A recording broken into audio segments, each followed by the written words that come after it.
Hey guitarists, it's Gareth here, giving you a deep dive lesson into why your power chords suck.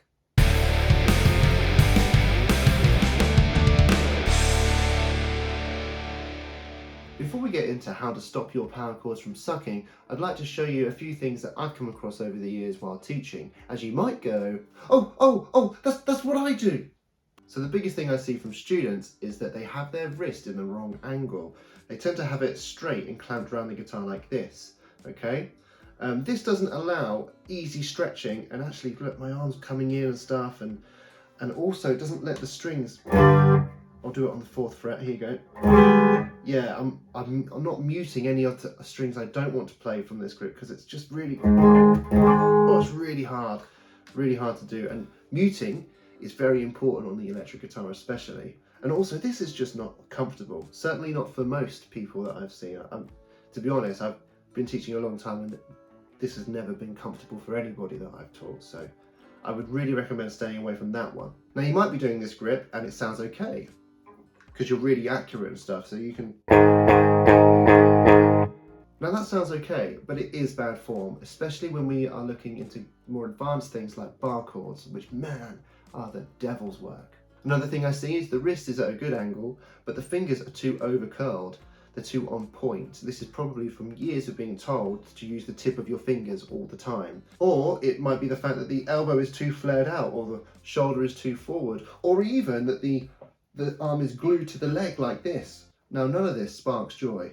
To rectify all this malarkey, take your thumb and place it roughly in the middle of the guitar neck. Bring your wrist down and under the guitar to create a nice 90-degree angle. I mean, it doesn't have to be a strict 90 degree, but roughly. Now your first finger is everything. Don't press down with the tip of your finger. No, press down with what I like to call the side tip. I'll try and show you guys on the camera now. It's about, there's the tip of the finger. It's about a little bit off to the side, just like that.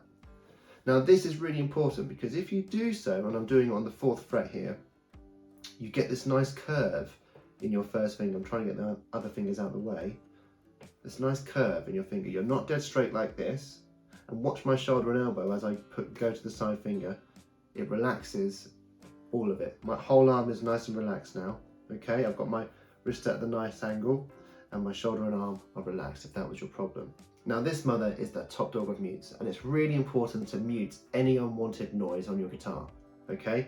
Take that first finger and rest it gently on the other strings. Do not push down at all. You don't want to be making any unwanted noise with your power chord. Rest gently, no pushing down, just touch the strings ever so slightly. The idea is that your technique gets so good that when you strike all 6 strings, you actually only hear the one note that you're pushing down, like this.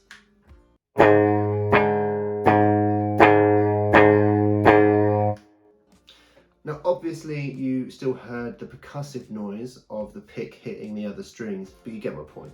Okay, so that all-knowing first finger is sorted, your thumb's in the right place, your wrist is at a nice angle, and your shoulder and elbow are relaxed. If your arm is still attached to your leg, the problem might be that your guitar is too straight to you, I guess, horizontal to you. I don't know how to explain it. But you don't want it to be flat against your body. You actually want your guitar to come away a little bit, especially if you're sitting with your guitar on your right leg. Make sure to squeeze between your thumb and your first finger now, like this, and try and get a nice note. We're on G sharp, E string, 4th fret. See if you can get that to sound good. From there, you can extend your 3rd finger and reach out to the 6th fret on the A string to first try a 5 chord. And then put your pinky down on the 6th fret of the D string to get the gateway of rock and roll, the power chord. Hopefully you can get somewhat of a decent sound. If this is your first try, disclaimer, it's not easy. And fret buzz is a real big indicator telling you that you're not pushing down hard enough or that your finger's not in the correct place of the fret. More on fret buzz in another video. Now you might find that your thumb or even the underside of your wrist is aching a little, and this is normal. The reason it's doing that is because you're actually firing lots of different muscles that you don't normally use when you're trying to do this power chord grip. And this grip is very different to this grip. And both are used in guitar all the time. Check it out. So here's what I call the open chord grip.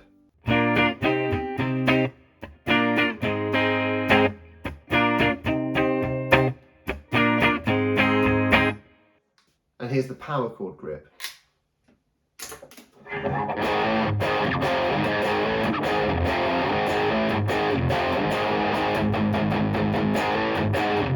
Both are used on the guitar all the time. So get this into your daily routine, and when your forearms are the size of the rocks, check out my upcoming video, how to play my first power chord riff. Let me know how you get on in the comments below, and don't forget to hit the subscribe button for more guitar tips and tutorials. Until next time.